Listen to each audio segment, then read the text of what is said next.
question I want to pose to you guys is, obviously the Bengals are all in on this year. Yeah. All in as much as they can be their way. How much further would you push it if you were the Bengals? How much further would you go to try to bring a championship to Cincinnati? You figure you're obviously getting Joe Burrow back. You're getting T. Higgins back on the fold. What are some moves you guys would make? And when I say this, I want you guys to think very, very carefully. I'm asking the people in the comment section, but I'm also asking my crew here. What are some moves you guys would make to help make sure that you increase your championship chances? Because my mind instantly shoots to the defense, obviously. Mm-hmm.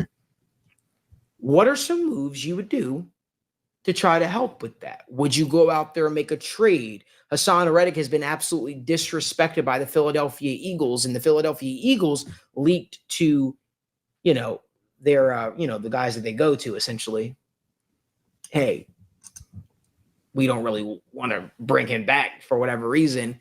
Let's say that we went out there and let him seek a trade. Would you go out there and inquire about a Hassan Reddick? Would you go out there and try to get these cast-offs from teams that maybe haven't lived up to the hype? Would you sign those guys that have that first-round pedigree and they have the one word that I hate, the intangibles? What would you do to try to see how you can maximize this championship window?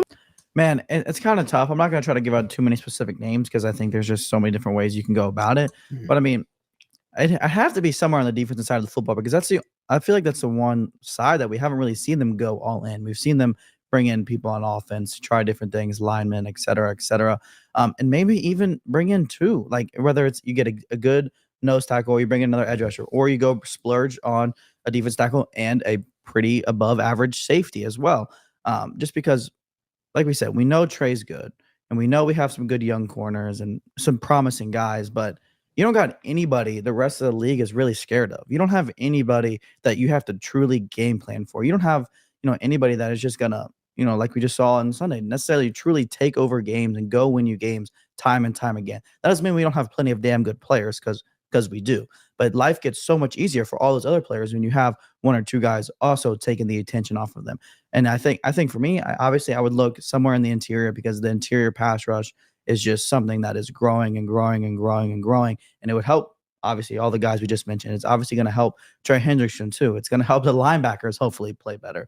And there, I bring up the whole safety position too, because there's some really good safeties out here too. You can go pay one of these top-notch safeties a shorter deal, high money, and let them mentor Dax and let Dax kind of come in, be the Swiss Army knife. Or, same thing, let Jordan Battle. You can get more creative. Once you can get more creative and you have these other studs around you, to go just simply win their matchups one-on-one, not only are you going to confuse the offenses by having a creative defense, but you still know you have your studs to rely on. So I think that's a good balance on the defensive side of things. Yeah, I think just to start it out, everybody's expecting the draft to be the spot where you do make the big move. Mm-hmm. I don't think you should expect, and the reason why I say that is, who knows if a cornerback falls, right? Like Terran Arnold, and that's not a splash pick. Or who knows if an interior offensive lineman they pick, like a Jackson Powers Johnson, that's not a guy who's going to step and be like, yeah, he's changing the organization. But those are picks. But those are picks that you can probably expect that the Bengals are going to look at.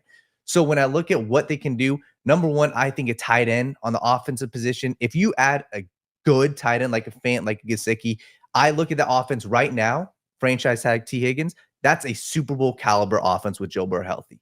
So now you flip to the other side. I think the only real spot that you can add a splash that would be huge is defensive line. And I would go interior defensive line. So if I'm looking at the Bengals and if I was in the front office and if I'm going all in this year to win a Super Bowl, I'm adding to that pass rush and I'm adding a tight end, because then I can say the offense with Joe Burrow, I'm confident that is a Super Bowl caliber offense. And the defense, you're getting pass rush, whether it's a Wilkins, whether you trade for somebody. I can see that guy in the Super Bowl making big time plays with Trey Hendrickson. Mm-hmm. And that's a start for me saying that's Super Bowl team. I'm going to echo a lot of the sentiments that you guys said. And I'm going to largely say that you need a blue chip player. And that doesn't mean that you need to pay $30 million a year for Chris Jones. It means you can pay $23 million a year for Justin Matabuke, for Christian Wilkins. Like Logan said, that's going to help draw some attention away from Trey. it's hard to game plan. Like you can game plan away from an edge a little bit. It's hard to game plan away from an interior guy who's just at the heart of everything, right? So if you got both of them to worry about, that helps other guys shine. That's going to help shore up things in the run game, help the linebackers maybe trust what's in front of them a little bit. And I expect a bounce back here from them as well. Maybe another year for another step forward for the year for a lot of, like Daniel said, young guys in the secondary. It was Dax Hill's first year, guys. Like that was year one of actually playing that safety position. And he looked good in covering tight ends and being around the line. And so that doesn't mean he's a bust, just maybe the role that people had projected for him, like Hassan Reddick early in his career. He just been miscast from where the true strength of his game lies, right? You got Jordan Battle's going to be coming forward a little bit, and I think can become a guy who eventually wears the green dot on the defense, right? And can be that guy like Jesse Bates, like Von Bell, and help everybody get lined up and be on their P's and Q's and make sure they understand the ins and outs of the coverages that they're playing. I think all that helps the health of overall the defense. I agree with you. I agree with everything that you guys said. I'm gonna get a little more deep. Thanks, Logan. I'm gonna get a little more detailed, man, if I can for a second. I think one of the first things that I would do is a little bit. If we're talking about free agency, I would place a phone call, and I place that phone call to Micah Hyde, who is going to be a free agent for the Buffalo Bills. He's older. I would ask him about his level of interest about playing for the Cincinnati Bengals and with Joe Burrow. He's not going to probably cost a lot.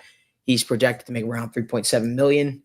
Now, obviously, this projection, I would see what his level of interest would be to come to Cincinnati on a one-year deal. That's one move that I would make.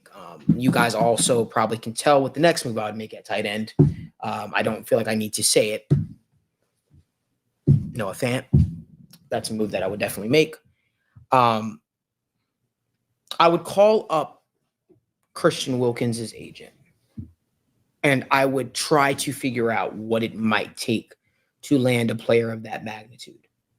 Because I think when we talk about those franchise cornerstone pieces, I feel like Christian Wilkinson checks the box. And I think he checks the box in a big way. He's young still, to a degree. 28 years old, right? Young enough. Young enough. I would also have a backup plan in place, obviously, if that didn't work out. The backup plan would look like a Javon Kinlaw, who I do know the Bengals did like when he was coming out of the draft. Don't know if these are things that are realistic.